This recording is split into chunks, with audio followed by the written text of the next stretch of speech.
Alert, alert, this is Charlotte Shotgun. It's Joel Tatum, and it's that Little Gay Talk Show. All the way from Houston, Texas. Let's get into it, girl. All the way from Houston, Texas. All the way from Houston, Texas. We should do that over. We probably should. We might someday, but you know what? It's all right. I mean, it's okay. It's not bad. It's good. It's not bad. You know, I've had a little bit of a chance to listen to some other podcasts. Yeah. On this site called Audrey, and I found one that's really interesting that you really should listen to called "What That Old Queen." What That Old Queen. Mm-hmm, I'm looking at the picture right now. It's super cute. It's super cute. It's from Great Britain, by the way. Hello. I think from Bristol. I think that's where they. Ooh, Bristol. Sounds like a good type of candy. I know. It's got. Let me see. Let me make sure I get this right. It's got Bernie Hodges and Tom Marshman. Ooh. From Bristol. From Bristol. Mm-hmm. They sound kind of hot though. They're older. Gay men. Okay. I love older men. I do too, but because I'm an older man.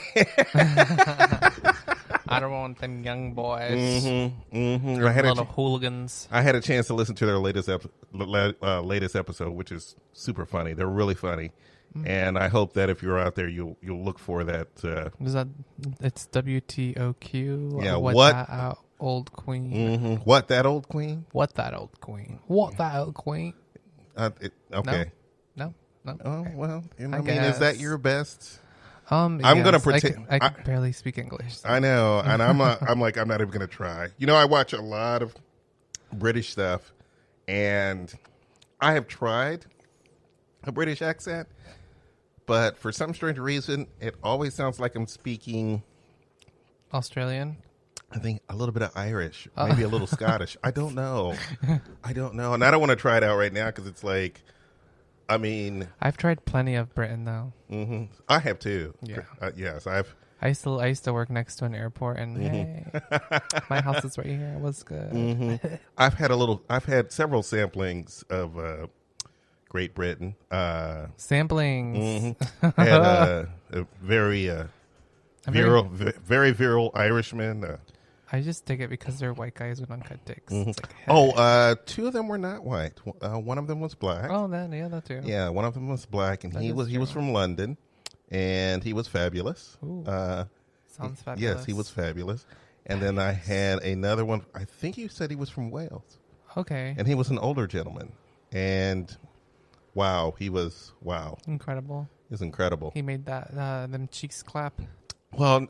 I think I made his cheeks clap. Oh, that's okay. As long as someone's cheeks are I made his cheeks clap. And trust me, his cheeks could clap. Yeah. Well, I'm sorry. Did I say that right? His cheeks could clap. His cheekingtons would clap. Yes, exactly. Oh, I sounded Irish there. There we go. Let me stop that. Did you? Was that Irish? That was not American. I don't know what that was. I don't think that was Irish. It was something, all right. Mm-hmm. Tell you what. Well, you know, each and every episode of our show is always brought to you by Tuvi's Woodworking. Just want to make sure we work that in because you know what, we don't work him in as much as we should because he is. And even though he provides us that good, hard, sturdy wood, he does provide good, hard, sturdy wood. Always okay. reliable, undeniable, good wood. If his wife heard the way we talk sometimes about it. Okay. We fully fetishize him, and he doesn't even know. Oh, no, he knows. Oh, he knows. He has that kind of ego. He knows. Like, oh. You know, he's like, hey, got a couple of gay guys. They're on this tip. He doesn't mind the attention. Yeah, he does not mind the attention whatsoever. He's like, like more, give me more. Yeah, give him more. I think there's like a special promotion. I think we'll talk about it at the end of the show. Oh my God, can we talk about? Well, before that, make sure to subscribe and like us, guys. Yeah, exactly. Show us some love. Some appreciation. You know what? I would love? I would love for you to leave comments on whatever podcast network. Tell us if you think I'm a bottom or a top. Yes, exactly. Let us. If you guess, then I'll send you a nude. I'm just kidding. Maybe depends. Depends on how frisky I feel. I may have a couple of dick pics laying around. I may. From 1987. Yes. Oh no, no, On the no. Polaroid. Those are Polaroids, sweet. On the Polaroids. I just said. Those are Polaroids. Those are not. No, I don't. Those are the original dick pics. Yeah, exactly. Although Snapshot. I have to say that I have been sending dick pics officially since 1993 with AOL. Oh my god. Okay. With AOL. 1983. 1993. Okay, that was Yes. before. Your dick pics are older than me. Yes, my dick pics are way older than you. Oh my god! You know what? I never thought about that, but yes, my dick pics are actually older than you.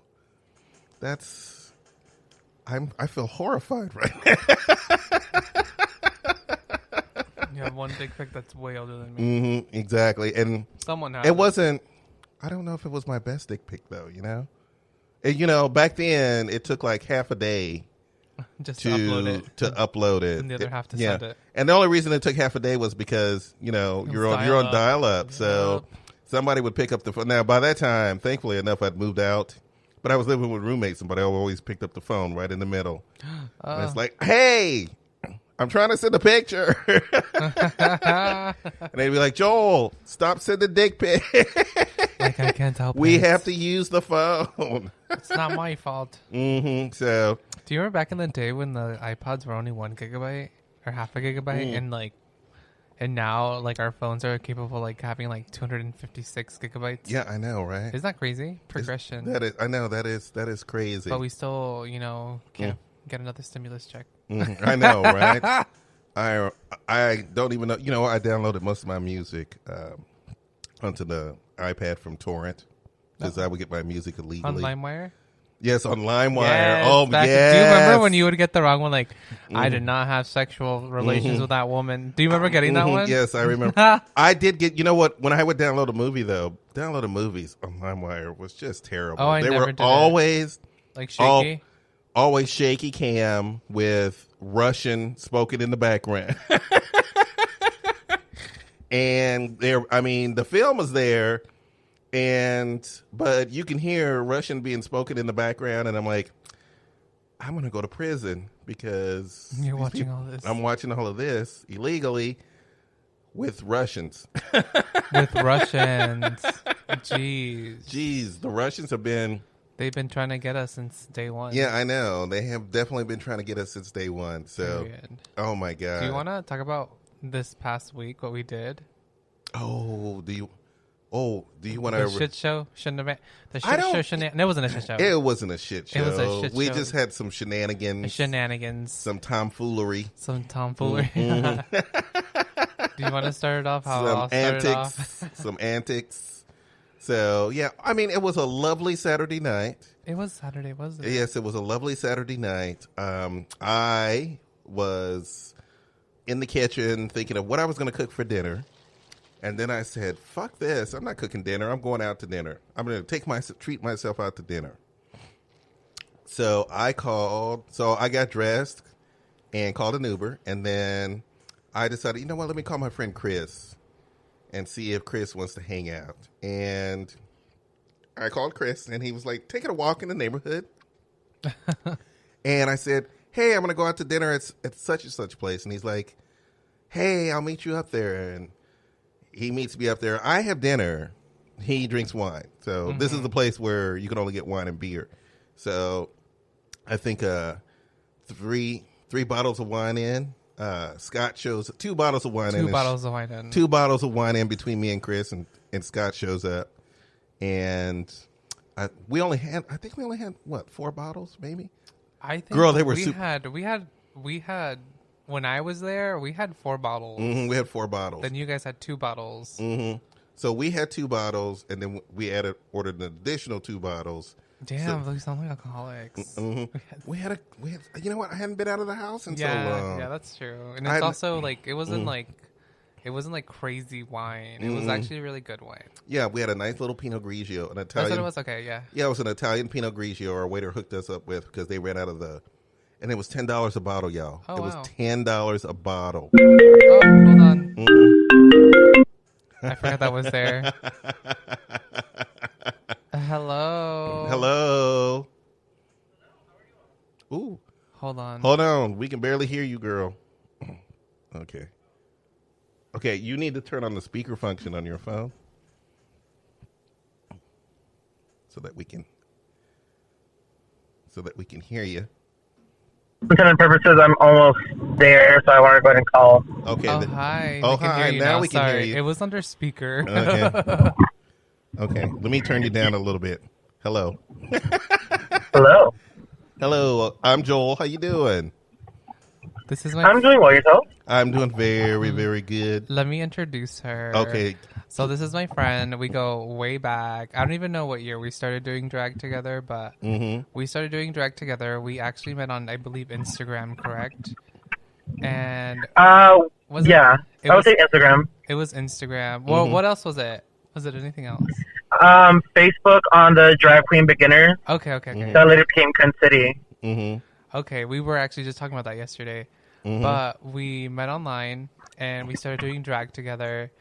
And we have watched each other like evolution in drag change from, for me, it was like from clown to stripper to just now like elite, powerful woman. And your evolution, I think we were all on the same page, but you kind of went a spooky route, and now you're just like Miss Pageanty, Miss Cunty Boots. To be honest, I wouldn't even call myself like pageantry. No, it's just more like it's the way I describe the way I describe my drag is very like I like to look a lot, and that's it. Girl, I like looking busy. Girl, let me ask Scott a question real quick. Her name is also Lolita Chanel. We haven't introduced her. Okay, yes, we haven't introduced her because I'm like, this is Lolita Chanel from who the fuck are we talking to? Charlotte, North Carolina. Hey, hey guys, I'm from the same place as Stacey Lane Matthews, basically. Icon, legend, star. Have you run into Stacey Lane at any time?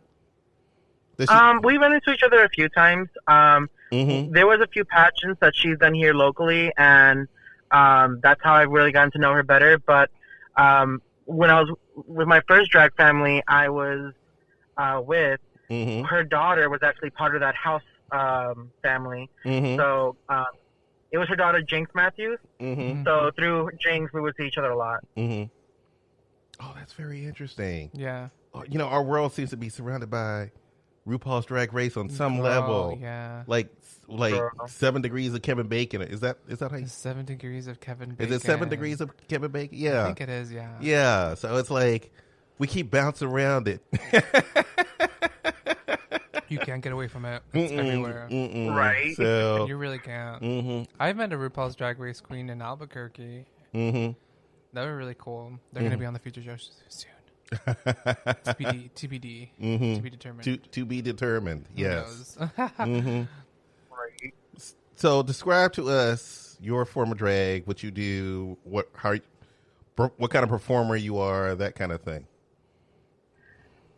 So I'm a performer that's very much of like I perform with a message. I like to dance. I like to be busy. She does all these things. She's a Lolita, like myself, are big girls. We're part of the big girl category. And Lolita, I think in my aspect, you do a lot of more like dancing than I do, because I just stand on stage, shake my booty, shake my tits, call it a day, and you're over here high kicking, splitting, running and shit. So she's an actual performer, and we've met in real life. Yeah, we've also met in real life. I've booked her for one of my shows down in Florida. So we didn't bring her down. She brought herself down, but she performed for us, and that was the first time linking up and meeting, which is pretty cool too. Oh my god, I remember that show because I my first number I was like, yeah, I'm gonna dance. I'm gonna do Show Me Love, and someone was like, what? You're gonna do the 6-minute version? And I'm like, wait, it's 6 minutes. So that was an experience. By the second minute, I was already wheezing on stage, so that was fun. Eventually I had to like signal to the DJ like, cut it off, I'm done. I was like, thank you guys. That was Lolita. At the time you were going by a different last name, but we're gonna disregard that. Lolita Chanel. Do you remember? I was a dumbass host. Oh God, I was drunk 24/7. You really were, but like it was always like a fun time. It was. I'm thankful that you're like one of those drunks that like when you get drunk, you're like a partier. You're like, let's keep partying, let's keep dancing, let's keep like very high energy. Yeah. And I'm like, yes, let me keep doing that. So it's like performer wise, you've also, I know that I know that we talk a lot, but I just wanted to elaborate on this, but you're from a town where I guess drag isn't really big, drag queen bookings aren't really big, so like, would you mind telling us a little bit about your bookings? Because I know you go from state to state sometimes just to travel. Yeah, the thing is that Charlotte is very much of a, I don't want to put it as like a one-trick pony, but it's like they have their moments. For so long, it was like all about pageantry and all about, you know, looking polished, looking like, you know, this great, beautiful female impersonator. And now I feel like it's made it such a shift because of the rise of popularity of Dragula and alternative drag that we're starting to see more like if you're not the ooky spooky kind of girl, then you're not going to be really highly requested. And that's where I'm like, I feel like I bring a good variety of like what my drag really does. Yeah, so you do, I've never things. Right. So I never feel like I'm sorry, go ahead. You also like you also go to different like levels of drag, like you do spooky, you do glamour, you do everything, which is pretty cool. Oh my God, very that. Like, well-rounded. I would say also I had like a big inspiration of my drag also comes from like burlesque. I like looking sexy. I like being the thicker girl that doesn't mind showing their titties on stage or showing their rolls. And I get mixed reactions. Like sometimes people will be like really here for it, or they're like, that's disgusting, put that away. Yeah. So it really just depends on the kind of crowd I go to. That is true. Sometimes it's like that though. Do you get any blowback from traditionalists in the drag community when it comes to new forms of drag versus old forms of drag, that kind of thing?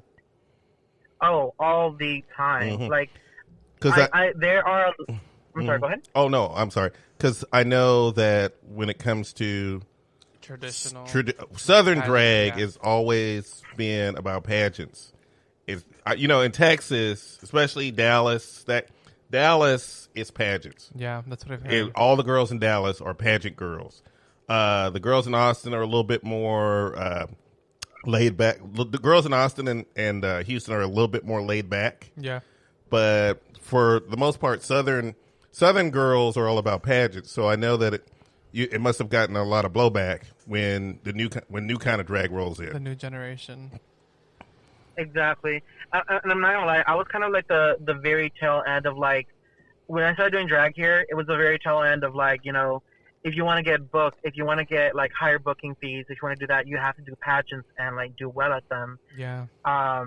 And now thankfully that there is a change in that in the sense of like before it was based off of how many titles do you have, how long have you been working at certain places and so on. So like you felt like you couldn't really move around a lot, but with the rise of like alternative drag and newer drag, it's been kind of a shift. It's more of like how much work do you put into your drag, how much work do you put into your outfits, and if you're consistent. Like we all have that one good outfit, that one signature outfit we all have and hair, but if that's all you have, you're not going to go very far. What else are you going to bring to the table, basically?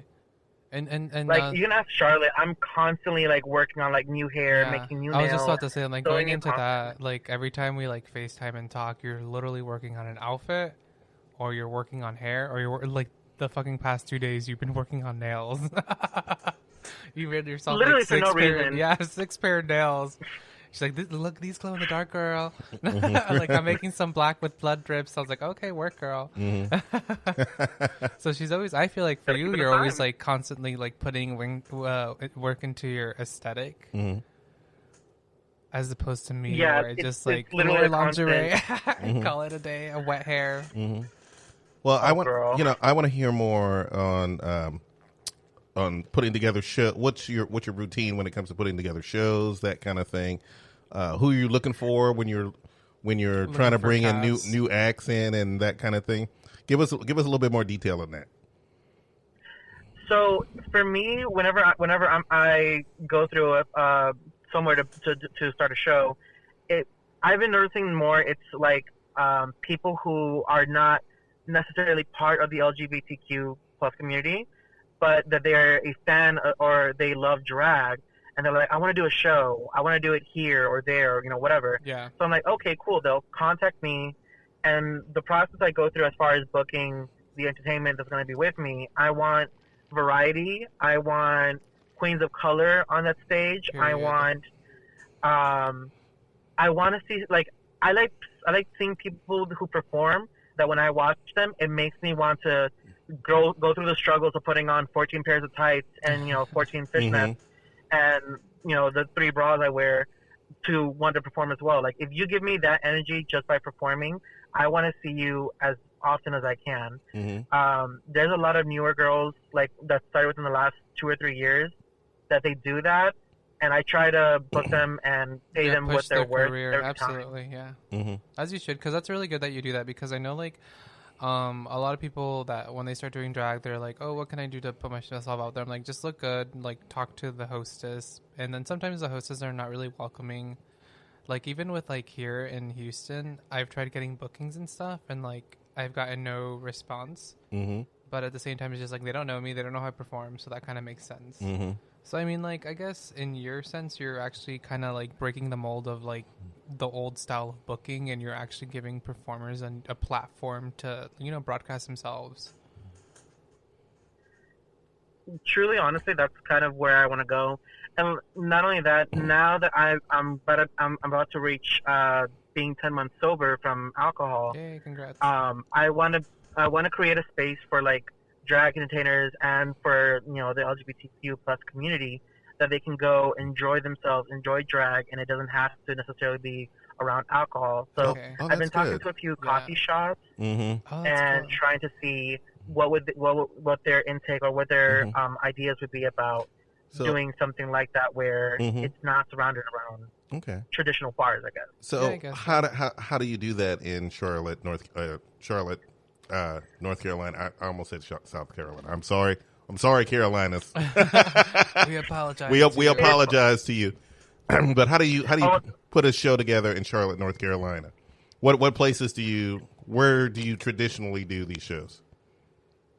So right now, I've been doing a lot of shows at like restaurants. There's this one called Single Barrel Room that's part of a bigger restaurant where it's a bit of a smaller space, but I love it because when people walk in there, they are there for drag. They are there because they want to see art. They want to see movement. They want to see my titties. So that's what they walk in knowing, expecting, and what they want. Absolutely. Yeah. But a lot of other places, I'll be honest, like Charlotte was saying, because there's been a lot of issues with certain bars here in Charlotte that either the gay bars have been shutting down, and if not, they're being bought out by straights. I'm not sure if that's okay to say the straights. Yeah, that's fine. You can call them the heteros. The hates. Very much like the heteros are buying them out, and then they change everything of how traditionally the gay bar would work. So I've been going I've been going to like Spartanburg, South Carolina, so that's like 2 hours away from where I live. I've been also communicating still with a bar in like Florida where Charlotte had originally talked to me or brought me, I guess, and just reaching out, being like, "Hey, I'm a drag queen. It's always I'm good to do desperate. that. Give me money." Yeah. Like, hey, I'm gonna be in your neck of the woods.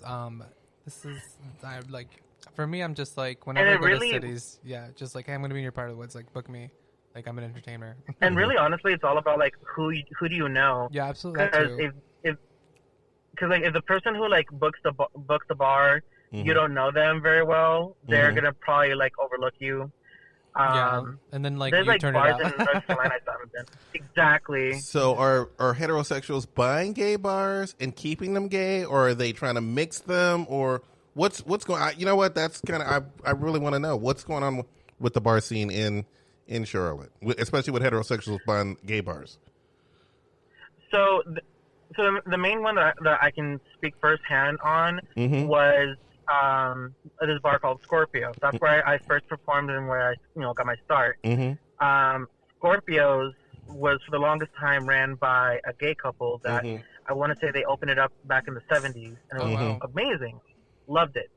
But recently they did sell it out to a straight man, and he has not been making it a very easy transition. Recently, before quarantine hit, there were 2 trans men who were trying to go to use the men's bathroom, and security told them that they're not allowed to go into the bathroom. Oh, God. And they got upset, as rightfully they should. From there, it escalated to them literally picking up the trans men and throwing them out onto the street. And one of them actually got a head injury from this whole altercation. My goodness. And it just made it very apparent that it's slowly becoming an unsafe space for... absolutely. An unsafe... So is it still a gay bar and they're trying to get rid of trans influences? I think they're just trying to... I think it's just straight people are trying to run something that's queer, and they don't understand what boundaries they can and cannot cross. That's what I understand. That's so gross. I understand that though. And that's absolutely what's going on, is that they're bringing people out from the outside, from not within our community to, I guess, police us in a way that we're not accustomed to. Every time I've gone to a gay bar, it doesn't matter which bathroom I go into. I'm going in there, I'm taking care of whatever I got to do, and then walking out. And I've never been policed on like which gender I identify with or what gender bathroom am I using. That's never been an issue, but now it is becoming one, at least for the bars that are being bought out by straight people. Yeah, that's understandable. That's so gross, though. I really don't even think that gay bars should even have like gender ruled. I don't think because I know that the gay bars here in Houston, you can literally go in any bathroom. It doesn't really matter. There's no real. I've been in the women's restroom. I've been in the men's restroom, back and forth. Blah, blah, blah, blah, blah. So it's never been a real issue here. Yeah. Although they do have women's restrooms and men's restrooms. The fact of the matter is the fact that, everybody goes, whatever restroom is available. Literally. When there's a line. That's whatever. exactly what it is. And if you can get some of those queens out of the stalls after doing too much cocaine, if I need to get in there, bitch, you going to get out. I'm going to take a shit. Excuse me. Oh, my God. Triggered. Oh, my God. Oh, no, we ain't doing number 2 in no gay bed. I don't have time to deal with no queens afterwards. Girl, what did you eat? A whole load. Girl, what you eat? Girl, I'm getting ready for a date later. Shut up. I'm clearing out the bowels, making sure everything's nice and clean because I'm fixing to pick up this man at the bar. You're just douching in the bathroom. You're like just douching in the bathroom. So we're looking. That's unfortunate because we're looking. The idea of straight people coming into gay bars, keeping them gay, but making sure that they would keep a certain element out is really, really a harmful. I think they just, like you said, they are policing, but they also don't know which guidelines to follow, if that makes sense. Yeah, because they don't really understand gay culture. And even like doing security at the Eagle, when you get hired, they tell you, this is a gay bar, And I actually met a coworker yesterday that works with me at Chewy's, and he said that he got hired originally at the Eagle to do security a few years ago. And he said that he didn't know what to expect. And then the person that was head of security said, hey, like, I also work at another bar. I would rather you work there instead of working here because I don't want you to get uncomfortable. And I also don't want you to lose your temper if someone touches you inappropriately, which is something that happens. So that's, like, good on the role of the head of security to, look into it instead of, just hiring someone because they could hire them. So, all right. That's just, I don't know. That's unfortunate. It's unfortunate and quite uncomfortable to talk about simply because, we've always made gay spaces trans spaces as well. So we may sometimes get things wrong with the trans community. And yes, we do get things wrong with the trans community. Yeah. But, the fact of the matter is it's an open... We've always tried to make it as much as an open space as possible. It's an LGBTQ plus establishment. Yeah, exactly. So To be quite honest, the way I've always looked at it is that we wouldn't have gay spaces like we have today if it were not for the trans people of color from back in the day that made those movements for us to like absolutely. Absolutely. So, we always have to remember our history when it comes to that. So always pay homage to that. Yeah, exactly. So I think we need more gay people, especially in, we need more gay people to let owners know, hey, this is an open space. You need to make sure to keep it an open space. So, Lolita, I have a question. Very much that. So we haven't really talked about this as much, like you and I, but how has like the COVID and everything like change your work ethics while doing drag? Like, how is it like you know what I mean? How has it like shifted? Like, you know what I mean? Like, you go out from working at a bar like 2-3 times a week to now like, what do you do? Do you do online shows? Do you do like, because I still see that. So for me, at least with this quarantine, I'll be honest with you, the change, or I guess shift, has been that like now I have a lot more free time during the week. So I feel like that's why I've been working so heavily on like new hair, new costumes, new everything. But now that we're slowly starting to go back into the club scene, I have like racks. Okay, not racks. I have a rack, but I have new things to bring out to see people. But I also like that I get to kind of make my own schedule of like, okay, I'm working from home right now. Yeah. So the days I'm not working from home, I can take my time, do my makeup early in the morning. I can go film my video, every so often here and there, and then I can be done for the day. Except for that one time where I decided to wear 5 outfits in the blazing hot southern sky, and I was not here for it. Oh my god, fine. Can we talk about that? Because you got such a good like backlash. I don't even know if backlash is the right word for it.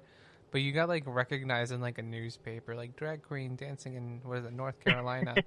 Can you talk about that? Because that's fucking hilarious. Yeah. Well, so it was actually before the day I released the video, because I did it to Hallucinate by Dua Lipa. Yeah. And it was released when I released it or published it on the web. A week later, Dua Lipa releases her cartoon music video for the song, which I absolutely love the music video as well. But I thought it was so cool that like it was just so super well received. It was done in a really well-known area for the queer community in Charlotte. So it was like the neighborhood that you filmed in. Kind of, sorta. It's. I would call it like it's a very relaxed area. Yeah. Like, yes, it's very well known to like the queer people, but a lot of times also it's just a lot of gay people live in the area. Long story short, that's the best I could put it. Like, it's not officially labeled like, oh, this area is gay, but it's more like there have been so many people there. So during quarantine, being able to film in that area and also, be lively as I could. Yeah, because you had like outfit change, hair change, but you had the whole show. Girl, I was dying. I could see. The sun was really nice, like the lighting and everything, and your outfits were sickening as fuck too. Oh, thank you very much. I will say so the second portion or like I guess the second outfit that I filmed, I was filming it where like on a very heavy street in that area. And, like, I have, cars whistling and people, like, beeping and, like, honking, like, yeah, like, kind of, like, celebrating. So I'm like, okay, cool. I don't feel like I'm going to get, jumped or anything. So that's good. And then on top of that, after that second outfit, I was like, we need to go to somewhere that has, like, Gatorade because I'm dehydrated. Oh, my God. I'm so thirsty. It was by the time by the time I did my final outfit, I was literally limping across the street, and I'm like, yeah, wearing pleasers, thigh-high boots on a blazing hot sun that are also black. Yeah, this is a smart idea. It's life changing. So I was melting into the floor. So Lolita, just to give everybody, because we're gonna take a break here in a little bit. Let's give everybody a quick bio, real quick. We need age, we need location, we need all the stuff that everybody needs to know. ASL. We need the ASL girl. We need your ASLs to remind the audience who you are, because we jumped into the interview so quickly with you, so we need to remind the audience who you are, what you do, and everything else. Go ahead, girl. Say it. All right. Well. All right. So I'm gonna be quick. So my name is Lolita Chanel. I am 25 years young. I live in Charlotte, North Carolina, but I perform all throughout the East Coast of the United States. I am here to represent for the big girls and for my Latinos. I am your premier Chilean and Peruvian drag queen, so eat me. Period. Yeah, period. All right, girl. So we're gonna take a little bit of a break. We're on the air with Lolita Chanel from, of course, Charlotte, North Carolina, and we're gonna take a little bit of a break, and we're gonna be right back. You're gonna hear a little bit from Tuvi's Woodworking, and then we're gonna get back into the show in a little bit. So we'll see you in a second. Hi, everybody. You're listening to That Little Gay Talk Show with Joel Tatum and Mr. Taval Baruch. Thank you. Mm-hmm. Joel's a close personal friend of mine. We've known each other for a very long time. I'm very happy to be sponsoring the show. My name is Tuval, also known as Tuvi, with Tuvi's Woodworking. We do a lot of custom woodworking projects, starting with cutting boards of any size, going all the way up to epoxy river tables, epoxy side tables, beds, cabinetry, really anything that has to do with a custom, specific measurement, specific taste kind of projects. So basically, Tuvi gives us wood. Tuvi gives you wood. I think I'm going to use that one. Tuvi gives you wood. 1, 2, 3, and we're back. We are back, girl. We are back. Welcome back. We're back with Lolita Chanel from Charlotte, North Carolina. How you doing, Lolita? I'm kind of hungry, actually. All right. Okay. It's Taco Tuesday. You didn't get no tacos? Are there tacos in Charlotte, North Carolina? Girl, they have like the $1 tacos. Because my friend of mine, he just moved to Arkansas. Oh, girl, and the one thing he came into town to vote. We all voted today, so we did our part. We did our part to oust Orange Man. The Oompa Loompa. The Oompa Loompa. Ooh, girl, the Oompa Loompa. very that. Hopefully. Fingers crossed.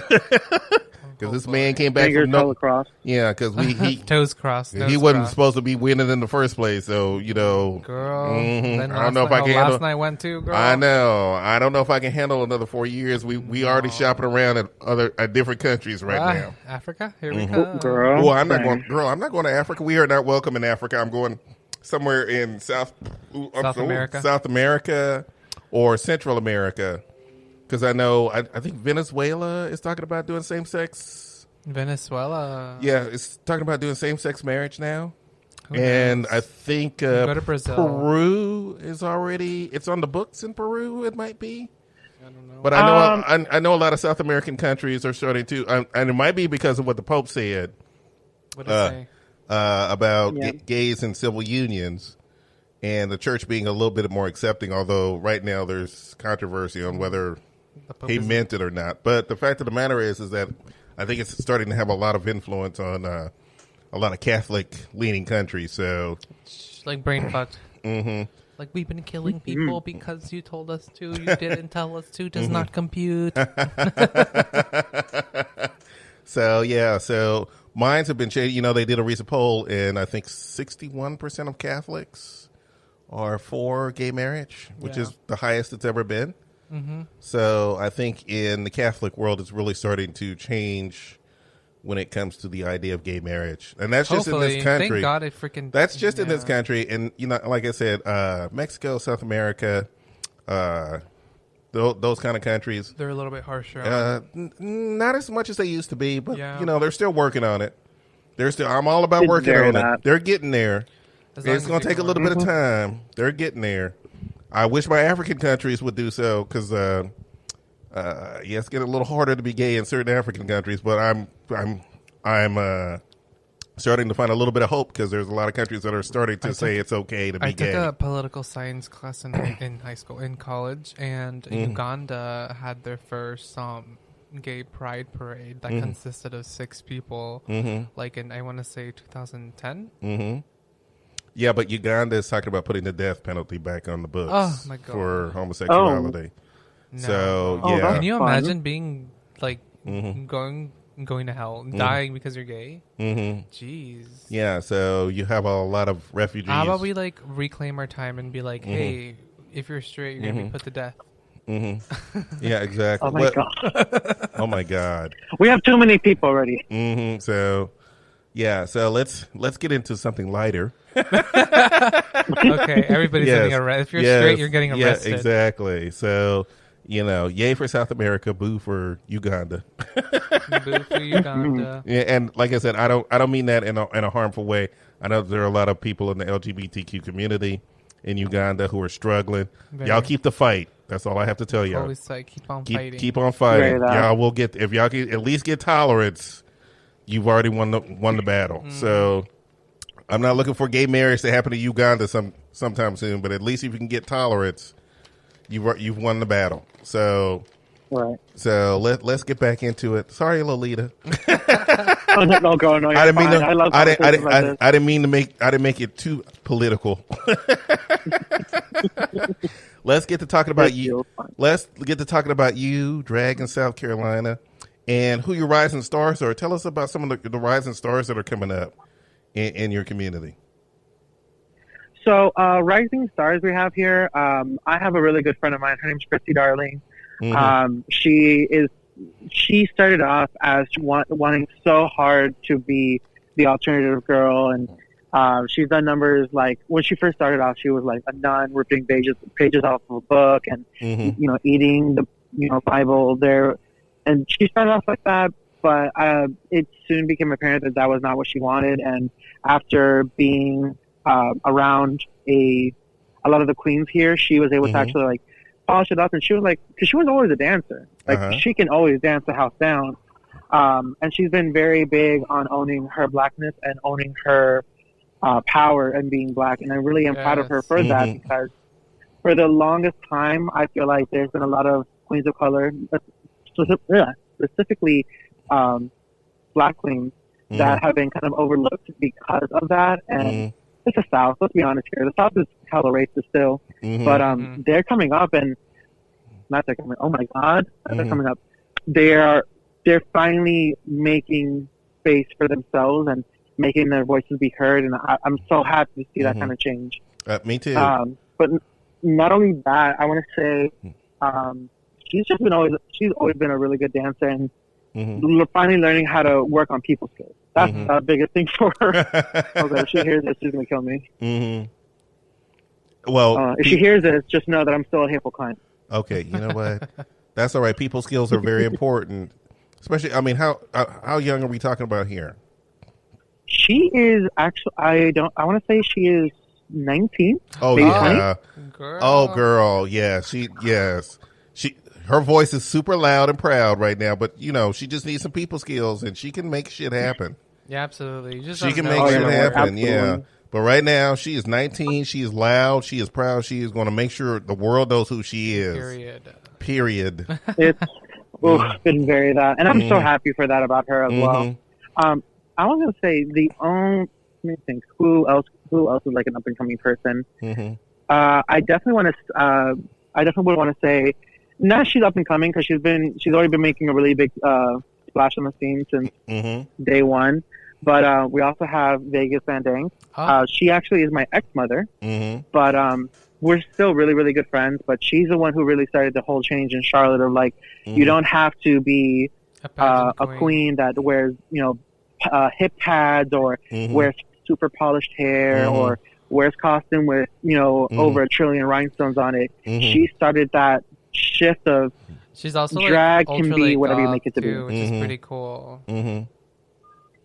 Yeah, it's very very that, and God, I'm so proud of her. But she's been someone that's really been up into the changing. So because of her, we've been able to see different sides and styles of drag. Whereas before, like I said, it was like it's pageant or nothing.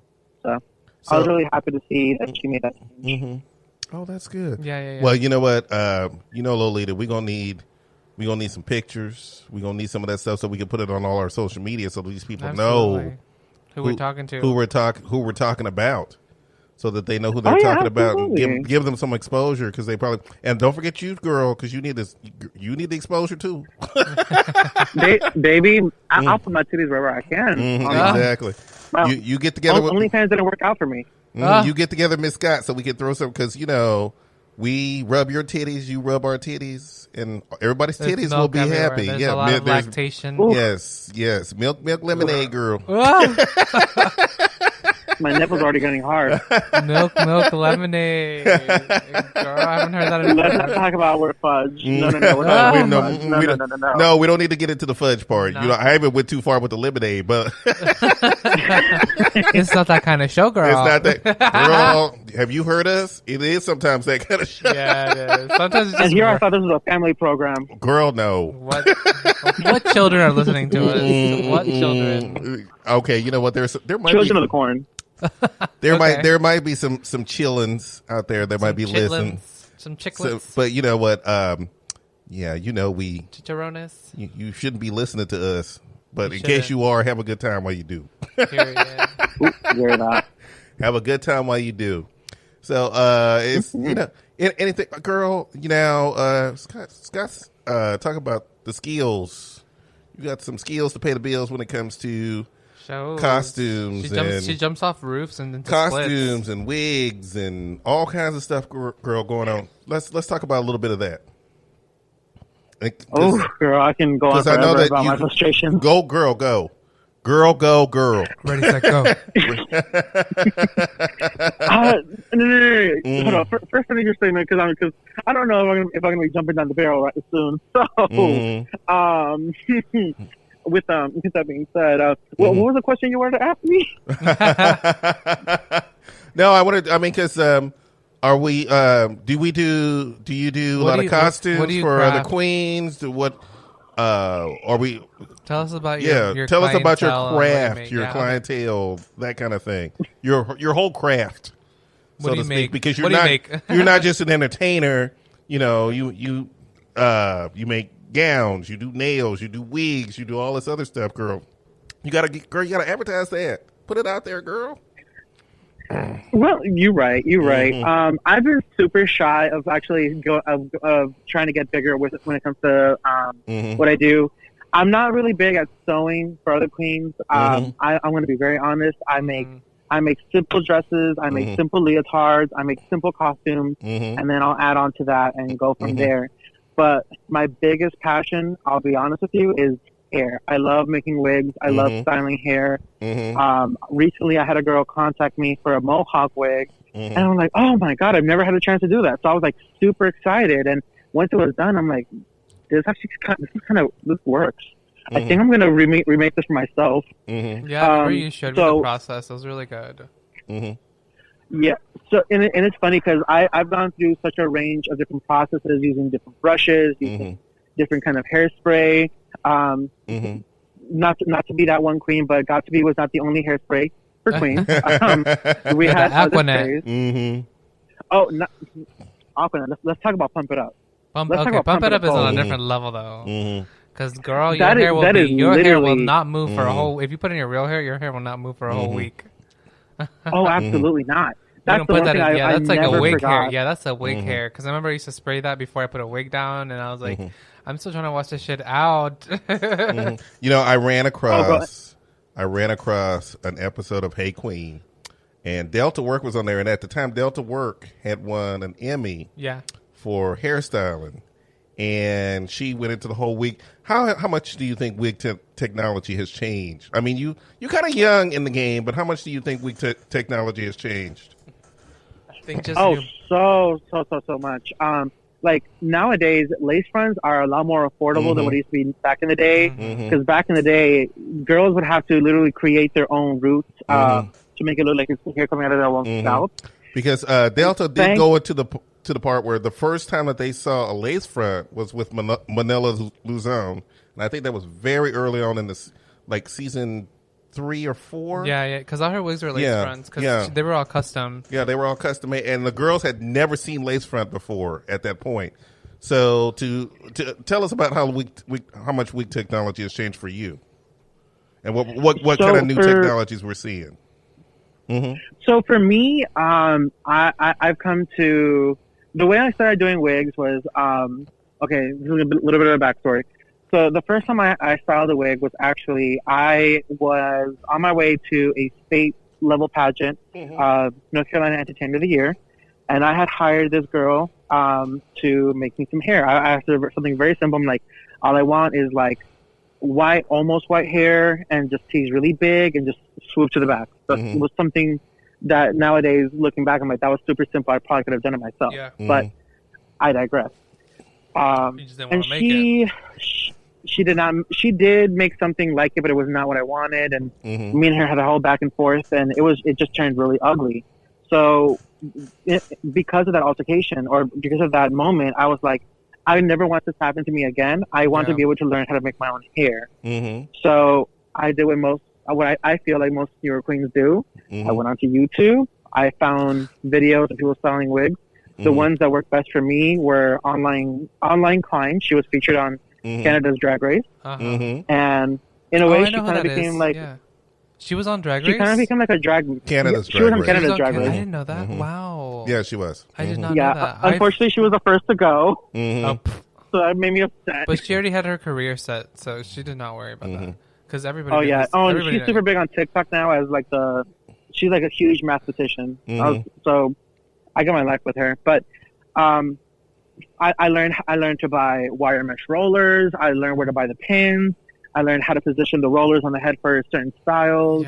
I learned how to back comb, back tease. And like even talking to older queens, I'm not above talking to a queen of yesterday's generation.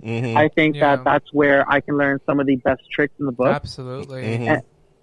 And by doing that, I was able to learn like, okay, there's different styles of teasing. There's different brushes for different reasons and da-da-da-da-da. And I'm like, oh, wow. And as time has moved on, I feel like there's been a change on how you can style hair, but there's also what styles you can look for. Not everything is just a swooped up, topper anymore. Where it's basically just like you have to grow your hair really long and then put up and all that stuff.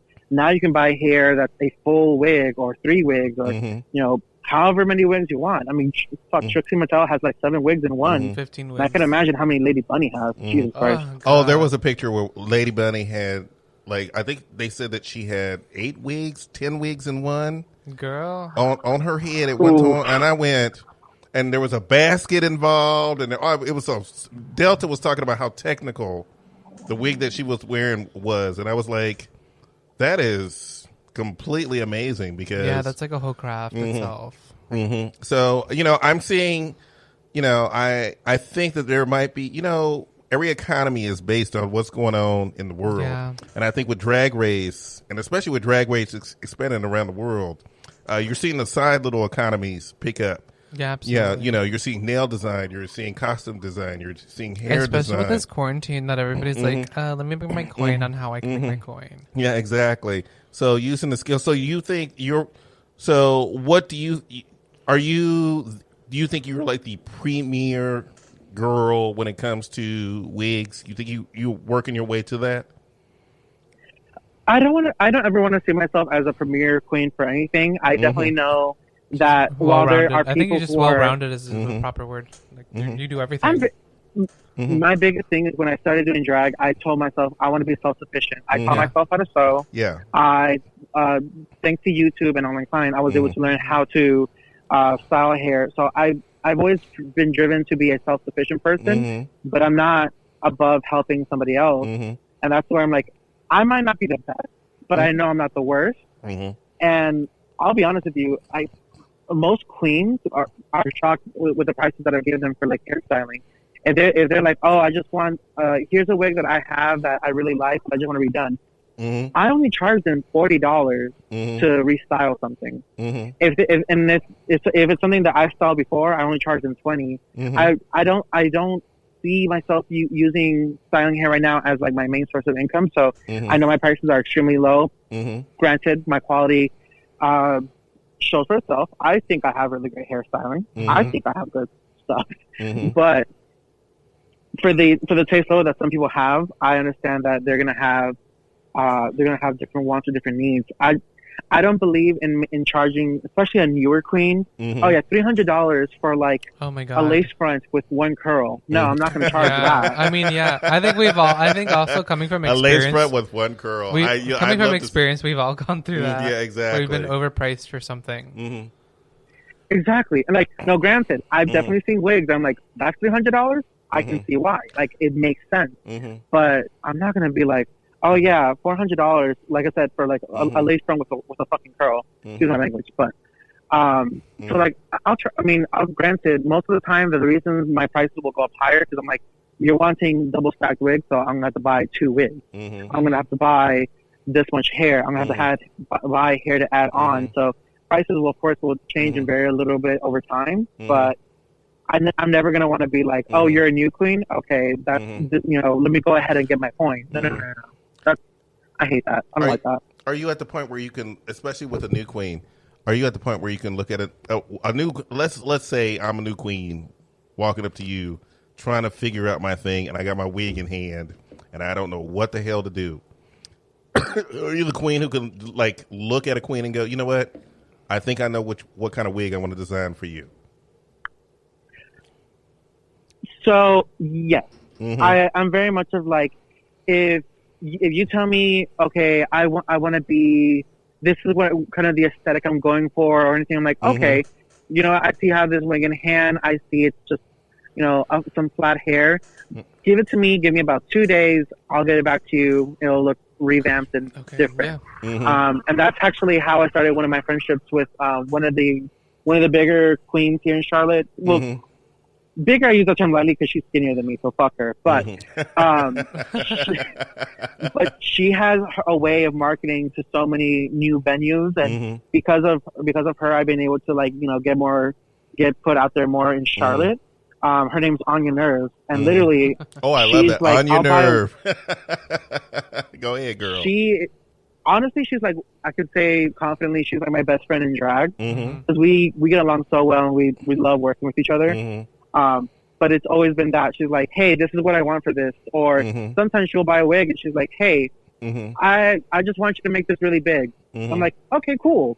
And it's through that I've been able to experiment more and do more things for her. But it's just, when I look at a hair and I look at a person and their aesthetic, I'm like, I know exactly what you want, or I know exactly what you need.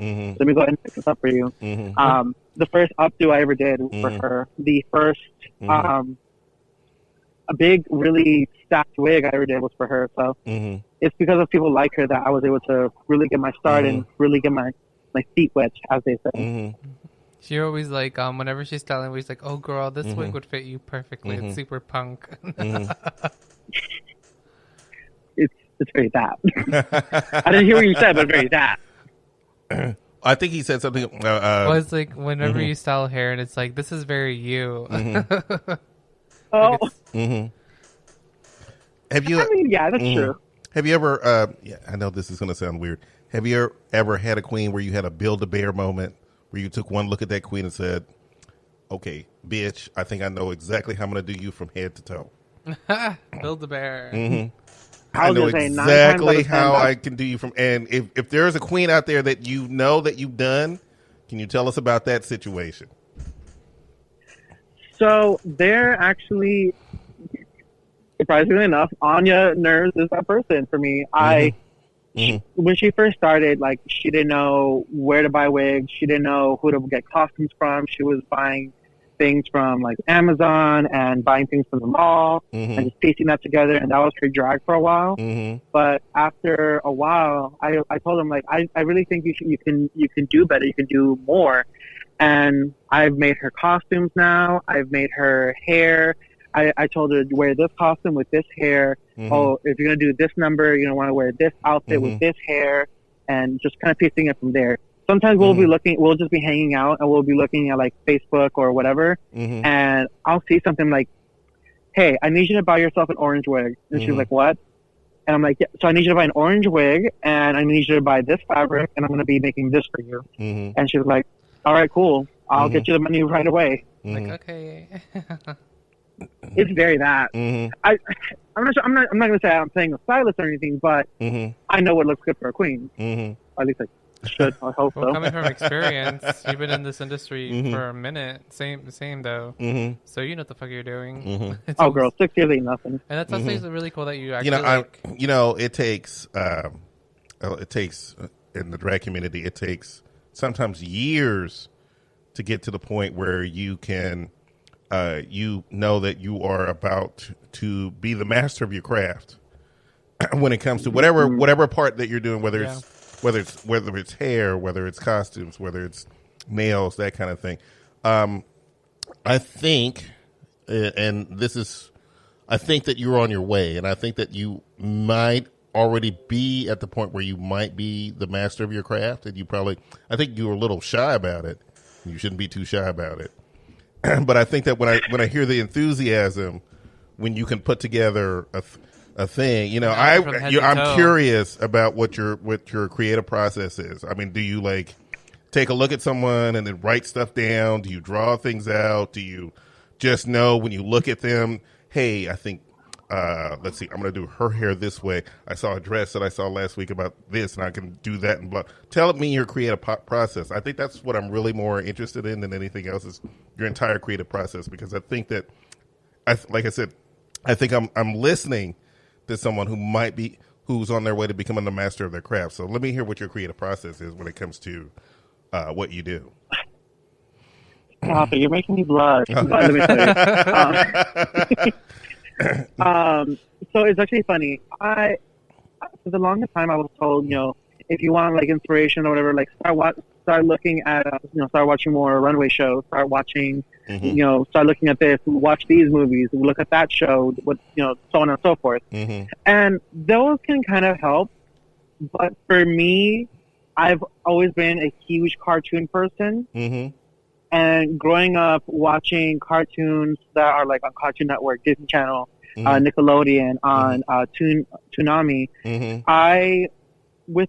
I'll just start listening to random songs, or I'll put like a playlist on shuffle, and a song will come on, and it's such a weird strike because when a song comes on, I hear it, and I'm like, I could see this outfit with this hair, with this kind of props, with these kind of jewelry, with this kind of shoe, with this, and so what'll happen is that if I don't write it down like in my notes on my phone, I'll literally take a scrap piece of paper or a napkin that's near me, and I'll sketch out exactly what I'm thinking in my head, and then once I have it there, I'm like, okay, skip to the next song. Let's find the next outfit because I already have an idea and I know how I'm going to execute this.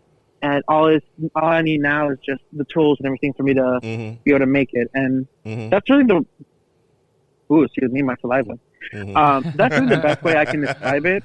But also, going to drag shows is also another inspiration. I'll go and like a drag queen will do a certain song, and they'll do an outfit. And I'm like, it's really great for this person, but I could do it different. I'm not gonna say better, but I could do it different. Especially if it's a good song, because sometimes their drag queens have a different variety of music, and it's always so cool to see what they're into, and then like I can do this concept a different way. And I might sometimes add repeat questions here and there because I really want someone who's listening to the show to listen to someone when it comes to what their creative process is. So when I press people about their creative process, and even though I might repeat it several times, it's just I really want the audience to hear what it is, because there's always some little girl out there who's like, you know what, I think he and I want to listen to who he is and find out more about him, because he and I share something in common when it comes to a creative process. And everybody has their own thing, but they're always looking for a role model to follow, to go like, you know what, I know what his creative process is. Mine might be a little different, but I understand what it is. So, kudos to you, girl, because I think the one question I do have though is when you put that all together, when do you determine which queen is going to wear what combination you put together? Is it when they come to you? Do you get inspired instantly? Do you look at some of the things that you've already done and you know what? I drew this. I know this queen will look. Yeah. Yeah. Do you instantly know, and then that's their style from that point on? So, to be quite honest with you, the process where I hear a song and I make the outfit or I picture everything together, I want to say 7 times out of 10 is going to be like an outfit for me. But there have been times where I'll hear a song and it reminds me of a queen that did a song very similarly. Like back when I used to have a drag daughter, her name was Mister. She's a very big queen now in the Charlotte area. Yeah, she's a big queen online. She's yeah. She's been doing a lot of work with like the Vixen and a lot of more of like the Black Power queens. And for her, even though she is a bearded queen and she loves to cosplay, if she's not cosplay, she likes sex. She likes talking dirty. She likes filth. She likes all that stuff. So when I hear a song that's like really kinky or whatever, I'll think back like, ooh, wait, I know that she can get this kind of fabric, or I can get like some kind of latex, or I can get some kind of like leather, Yeah, she has really good outfits too. Make a harness for her, an outfit and everything. I like I said, I think it's amazing that you can put this. You know, I know that most of the stuff you do for yourself, but you know, looking around at, like I said, when you are exposed to a lot of queens around you, I know that sometimes in your head you might go, you know what, this would work out for you really well. I got something for you. Oh my God, can you imagine, Lolita, if you like send me a whole outfit and everything and a whole number and a concept and I'll do it. Oh my God, no, Charlotte knows this very well. I Like, know. there's been times where I'm like making hair and then I'm like, you know, this hair would look really cool on Charlotte. And like I'll send her pictures and be like, do you want me to remake this for you? Do you want to? Could you imagine when I start hyperventilating? when I go visit you, bitch? I'll like do a whole like you can pick the outfit, the song, the wig, the heels, the whole shablam, bitch. Can you imagine? I mean, girl, you let me know. You tell me your measurements now. I got you. Oh wow! So you know, Lolita, Miss Chanel, thank you for being on the show today. Miss Chanel, if you're nasty. Miss Chanel, if you're nasty, thank you for being on the show today. And don't forget to send us. Literally, I'm blushing. Don't forget to send us your information, girl, because we got to promote you on all our web pages, all our socials, our interwebs. And speaking of socials, why don't you share some of the socials? Also, where you can find you. Yeah, where everybody can find you. Plus, if somebody wanted something done, like if they wanted some hair done or something like that, please share all of that because you need to be sharing that with everybody. Period. Oh, girl, I've been ready for this day since the day I stepped into my first heel. So, if you are interested in your own Lolita Chanel piece, I do hair, I do costumes, I don't make jewelry, but I do apologize. And you can find me pretty much everywhere on Instagram, on Twitter. You can find me on TikTok under the name Lolita L Chanel. What does the L stand for? You'll find out soon enough because I'll think of something soon enough. Hopefully, one day. LOLITALSHANEL. LOLITALCHANEL. Okay, yeah, that's what I said. Yeah, I'm on TikTok. I'm on Twitter. I'm on Instagram. Instagram is honestly one of the best ways to reach me for certain items. But hopefully soon I'll be able to have like an actual Facebook page because I know a lot of people still use Facebook and all that jazz. She does nails. She does hair. She's on there. I do simple nails. I can throw some rhinestones on a black nail. We can call it that. Simple nails, hair, and maybe outfits. Oh yeah, I like doing meaty outfits. You know, okay. To be quite honest with you, before I go, I love supporting my bigger sisters out there because I know it's a lot harder in a world filled with such beauty and amazement. We sometimes don't see the beauty in like the plus size community. So if you're a bigger girl, message me. I want to work with you. I want to make that connection. I want to make you something. I want to make you look good. I want to make the skinny bitches angry. That's all I want to do. Alrighty, girl. Well, we'll talk to you later. Thank you for being on here. Oh, before you take off, sorry, before you take off, because I had to step away. I'm sorry about that. Is there did we get a web page for? Did she have her own web page? She gave us all her social medias and everything. Okay, because you need to find a hot gay nerd to set up your web page, girl, so you can show off all your designs and your wigs and everything else, girl. So can you imagine if they just make a web page for you for free? Hopefully soon that'll be in the works. I hope so. Trust me, it's not that hard to find a hot gay nerd. Just look for one. He'll probably have a big dick, and all you got to do is take care of that. You take care of that, he'll build you anything you need. Or I can be like, hey, I'll make you a wig. You want to be in drag? You want to get in drag for the first time? Sure, make me a wig. Well, I'm sorry. Let me not assume that the hot gay nerd has a big dick, because you might have a bigger dick, and he might enjoy that too. He'll still build you whatever you need. And then some. And then some, girl. So me and Charlotte gonna make it a point to find you a hot gay nerd so we can build yourself a website so you can just show off all your goods, girl. Oh my God, I would really, really appreciate that, actually. She's looking. I'm kidding. We'll get there one day. We'll get there one day. You young, girl. You're going to get there very soon. Period. You're going to get there very soon. You guys made me blush. Thanks. Y'all made me ink. So we're going to take... It's very that. We're going to take one more break. Thank you, Lolita Chanel, for being on from Charlotte, North Carolina. Say goodbye to the audience. And we will. Bye. And Lolita, don't forget to send us some pictures, girl, because we need some pictures so we can put it on the social media. I got you. Once I get my parents' permission to get on the internet, I will be right there. I know times are hard, and I know some of y'all have to go back and live with your parents. So triggered. So you need to. So if you need to ask mommy and daddy for the password, the Wi-Fi password. For the Wi-Fi password, go ahead. No, and I'm triggered. Alrighty, Diva. We'll see you later. We'll see you later, Diva. Thanks, guys. You're welcome. Alrighty, bye. Sure, bye.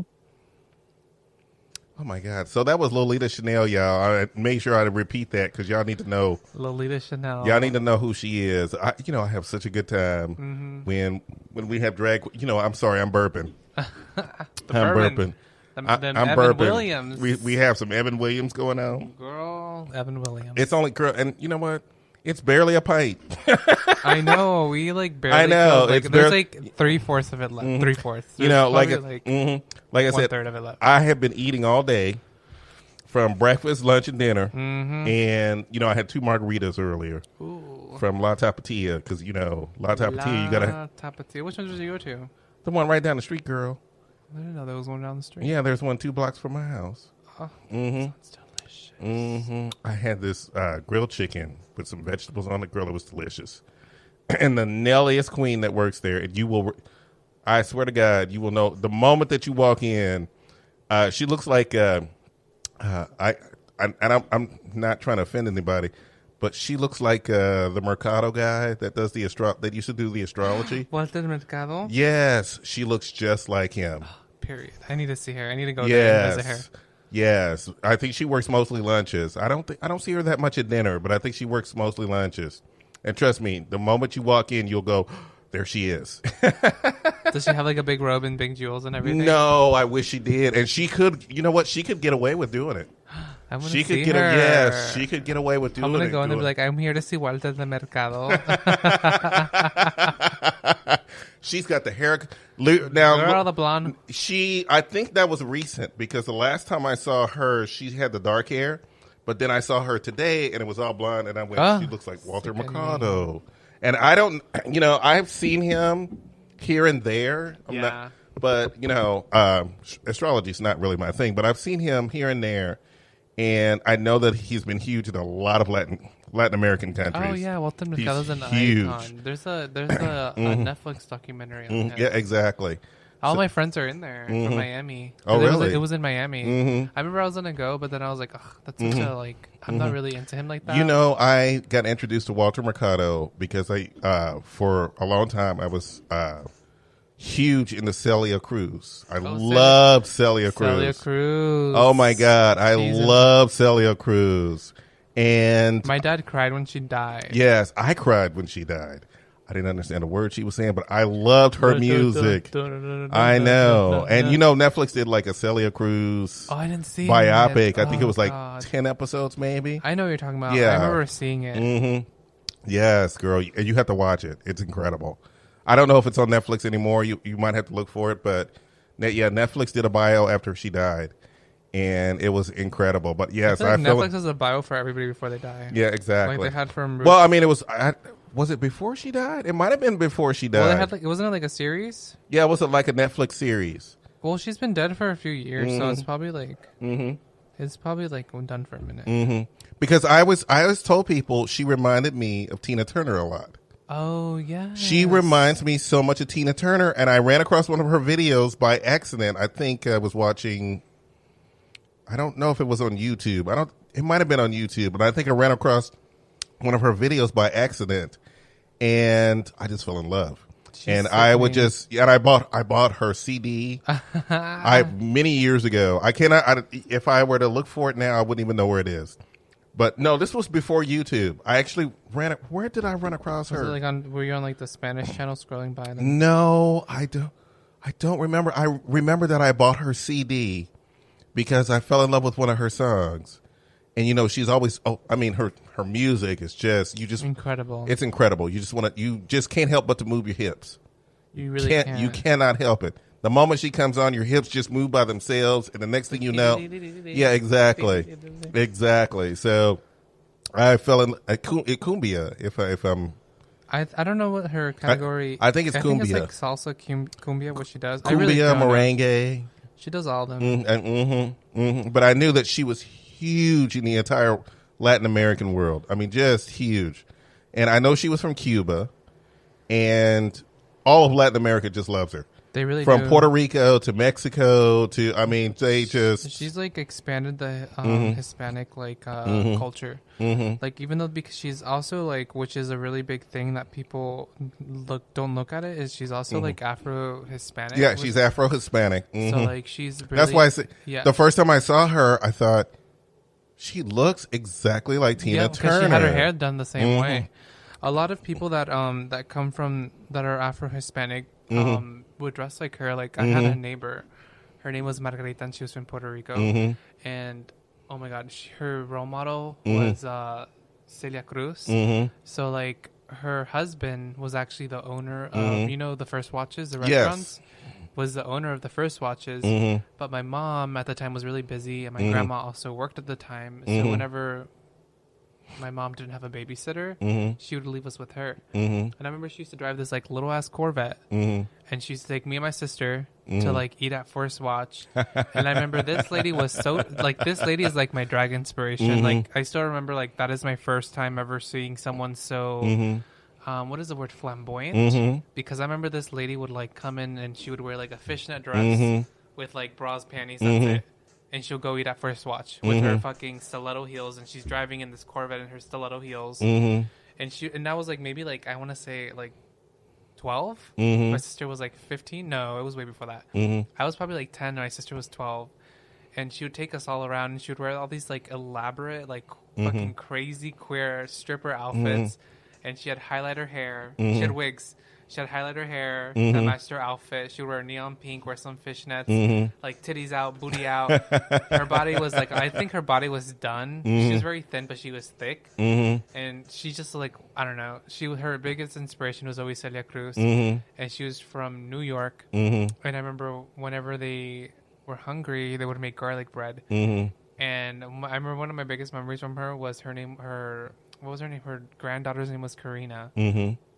And she's like, oh my God, it smells like fucking smoke. Karina, get the fucking garlic bread out of the oven. And she's like, they're like running around the house because the garlic bread is on fire. And me and my sister, like, we're super like introverted at the time. And we're just like sitting there in this crazy ass Puerto Rican family that has fucking a loaf of bread on fire in the oven. But Celia Cruz was her like number one icon. I think it was from an ex-boyfriend. I think it was from an ex-boyfriend. I was at his house, and I was at his house.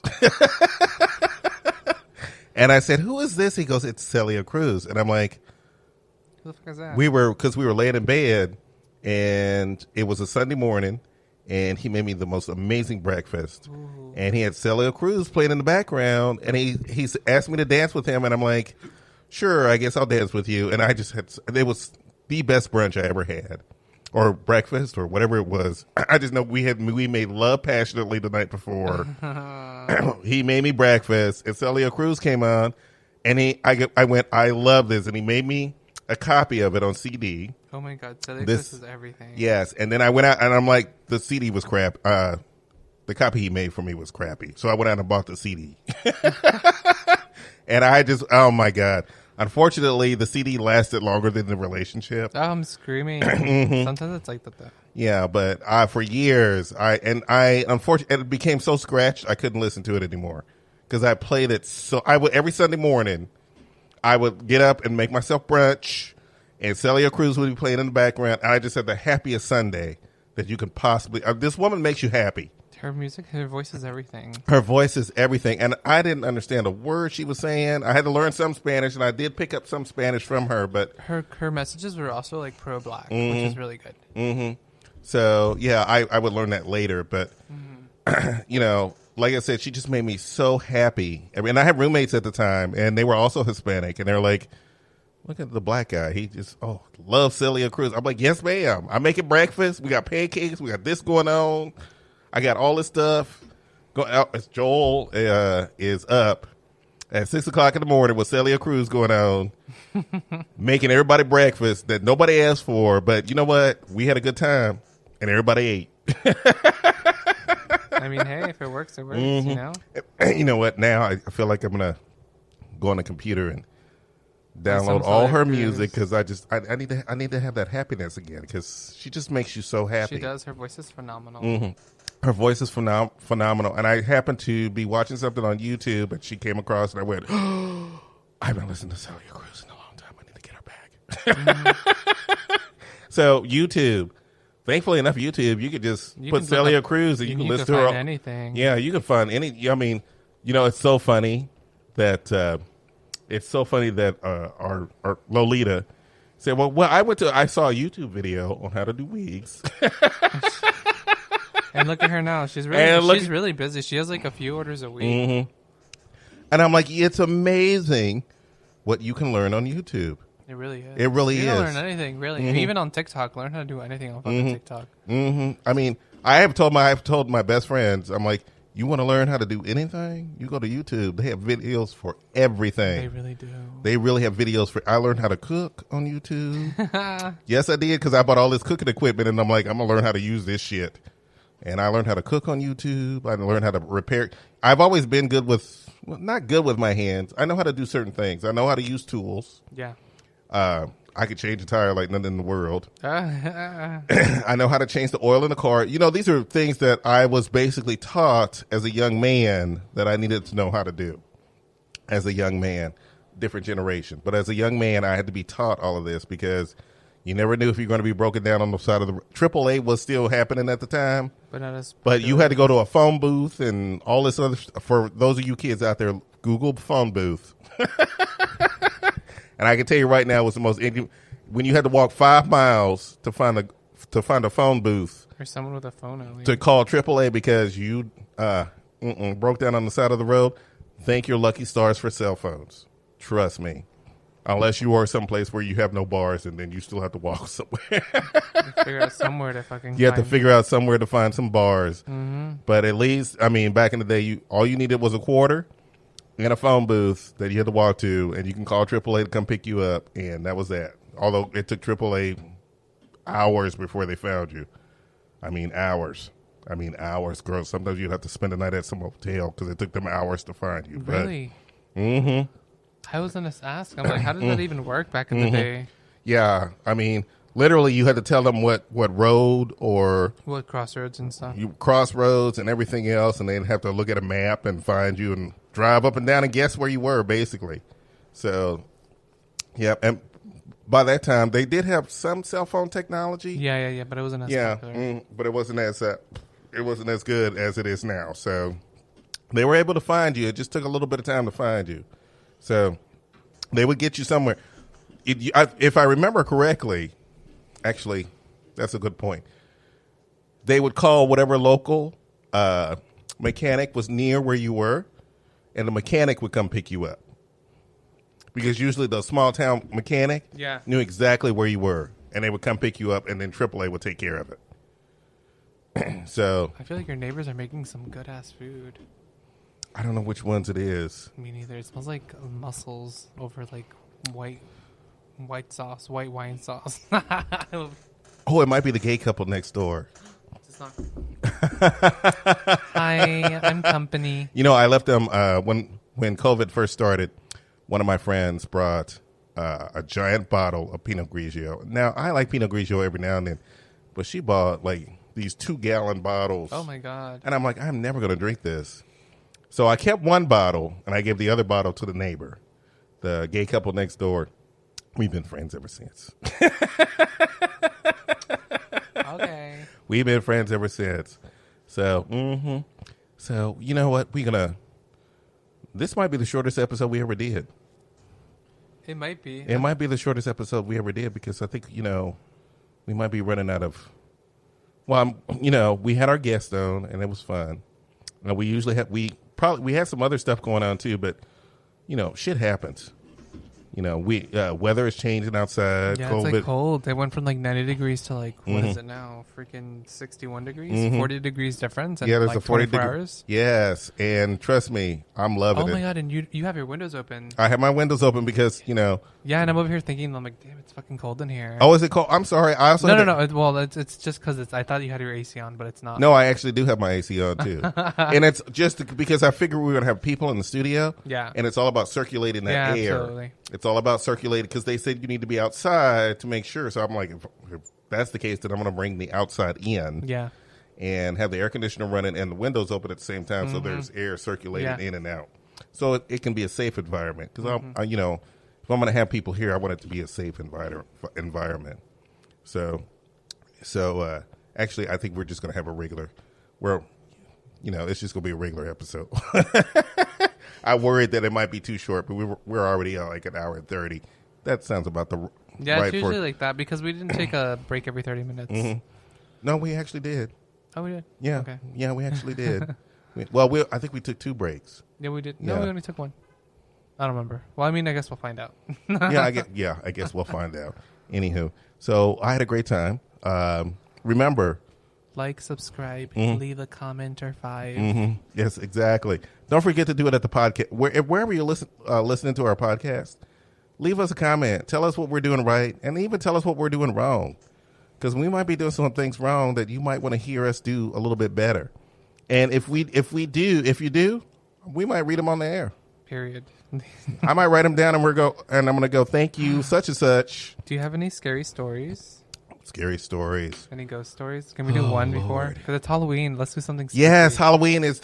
I'll tell you one. This is the first year that Halloween is going to be... Halloween falls on the weekend. And we can't even celebrate it. And, by the way, you're turning your clocks back. Period. So you're going to have an extra hour. It's drinking. Halloween weekend. Extra hour of drinking. I'm not going out this weekend. All right. Well, I'm working, so I have And you're working, so you're going to be out and about. I'm going to be stuck in some ghost. So I know that you're going to have some freak stories to tell. Period. I know you're going to have some drinking. I'll tell you guys, fill you in next week. Yes, he's going to fill us in. Show shenanigans. Exactly. What kind of shenanigans happened? Because it's Halloween night, and we gays. The girls love to drink, and the girls like spook. Well, Halloween is gay Christmas. It really is. It really is. And I really thought about doing a costume this year, but with COVID, You should just be a ghost, like a white sheet. But no, I don't really. I'm trying to think of. Let's see. Everything that's scary already happened during COVID, so I don't have any stories. I don't have. Oh my God, I'm waiting for someone to be an actual COVID like germ. Can you imagine that? Just God, that person is never gonna get laid ever again. You never know, like the confidence. Exactly. But do you have any ghost stories? No, I don't have any real ghost stories. I'll tell you one. Why don't you tell the story? Okay. You know what? Why don't you tell that story? Why don't you tell that story to the audience? So, I'll tell you. Or I could tell next week. No, tell the story now. Okay. I want to hear it now. Okay. So, a few years ago, me and my sister were young, and we were still in high school, and we were asking my dad for some money for a field trip. And he was in the living room, and we were talking to him, and we were asking him, like, hey, can we, have money for our field trip, yada, yada. And my dad just gets up, and then he goes, and he starts walking towards the back of the house, towards the patio in the back. So we're following him, and then he opens the door and shuts the door in front of us. And we go outside to see, like, why did you literally, like, slap the door in front of us? Like, what is your deal? And we go out there, and he's not out there. So then my dad comes out of the bathroom, and he's like, why the fuck are you guys slamming the doors and, making a ruckus in the house? So we, like, turn around and stare at him, and we're like, hey, we were just talking to you, asking you for some money, and, like, you weren't there. So anyways, that's the story. Alrighty, guys. Well, we'll see you next week. Take care. Bye.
I was finished.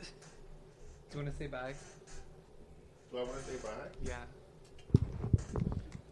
Okay, audience. I left. I'm sorry. I apologize. I left Scott with probably incredibly good ghost story. But, when you drink a lot of iced tea and with a little bit of Evan Williams, you have to make frequent bathroom trips. Do I have a scary story?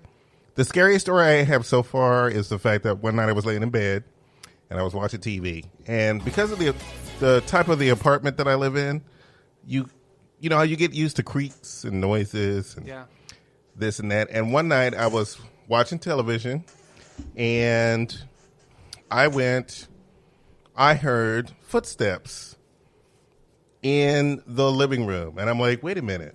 Did I leave my door unlocked? So I got up and I checked. And of course, I left my door unlocked. Well, because of the type of building I live in, it's not a big worry because we live inside of a building with security doors at the front. So actually, leaving my front door open is not an unusual, unlocked is not an unusual thing. But I locked the door and I went back to bed. I heard footsteps again. I walked in, I got up, and I'm like, what is that? Maybe it's just one of the neighbors. And I got up again. I walked into the kitchen to get some snacks. I walked past the front door. It's unlocked. And I'm like, wait a minute. I know I just locked this door. So I locked the door. Again, I know I could be forgetful. So I'm like, wait a minute. I could have sworn I heard footsteps and the door was locked. I know I locked this door. But I went, okay, maybe I forgot because sometimes my mind goes into several different places. Yeah. So I locked the door and I made sure that in my mind, I remembered that I locked the door. Yeah. I have one of those types of minds that 50,000 things can go on in my brain at one time. So I tend to be very forgetful. So I get back in the bed and I'm watching something on TV. I hear footsteps again. Oh my God. And I get out of bed, and I don't know why. I decided to get out of bed the third time because I'm like, it's probably just the neighbors. So I'm like, well, you know what? I brought a plate of cookies in, so I'll take the plate back in. And I went in the kitchen, and the door was unlocked again. Oh my God. And I went, wait a minute now. It's a haunting. I know 100% for sure I locked this door. Yeah. And I have 2 locks. And usually 90% of the time, I only lock the bottom lock. Yeah. And, I don't, since no one knows where I live and everything else, so I'm hoping that, this is not meaning that you can come over to my house. My door's always locked. But for the fact of the matter is that I knew I locked that door. The second time at least. The second time at least. So I locked the third. So the third time I locked it, and then I locked the top lock. I went to bed. Didn't think anything of it. Thought, okay, strange. Yeah. Not going to worry about it. Woke up the next morning, and it was just a regular, normal morning. Went in the kitchen to make breakfast. Walked past the door. Top lock is locked. Bottom lock is unlocked. Ooh. And I went, okay, I had heard noises the night before from the door. I didn't think anything of it, and I went right back to sleep. So, yeah, that was pretty much the scariest moment ever, because I'm like... So you always stopped the top lock? Yeah, so I'm like... Do you think someone has your keys, or do you think it was just a ghost?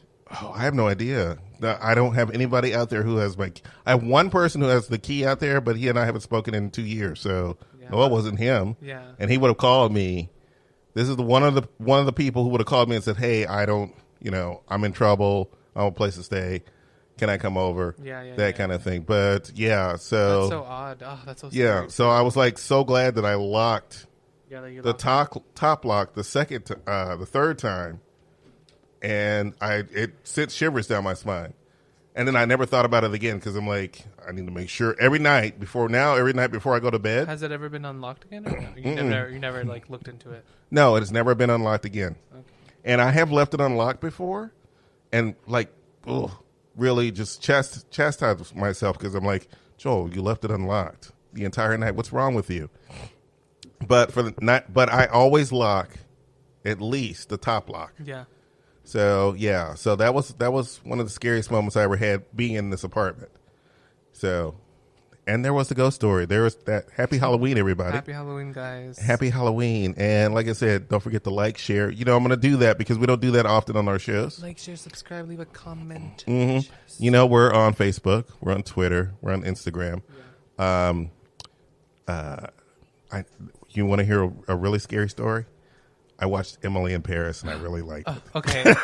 We'll leave that for next episode, because I'm going to rewatch it. Because, yes. I'm going to take like a Percocet so I can physically not move and just be immobile. Okay, you know what? You know what I need you to do? Skip episode 1 and go to episode 2, and then it'll pick up later. Okay. I'll give you that. Me. I'll give you that. The only reason I watched it was because you hated it so much, and I'm like, you know what? You call it, you're like, I'm on episode 8. I'm like, ew, Joel. Yeah, I'm like, because I started to understand her story, and I was like, you white privilege piece of shit. Okay, I started to understand her story, and so that's all I'm going to say about that. We'll talk about that next time. All right. So we had fun, and we will see y'all later. See you later, guys. Happy Halloween. Happy Halloween, and y'all stay safe. Okay. Happy Halloweeners. Y'all stay safe. We'll see you later.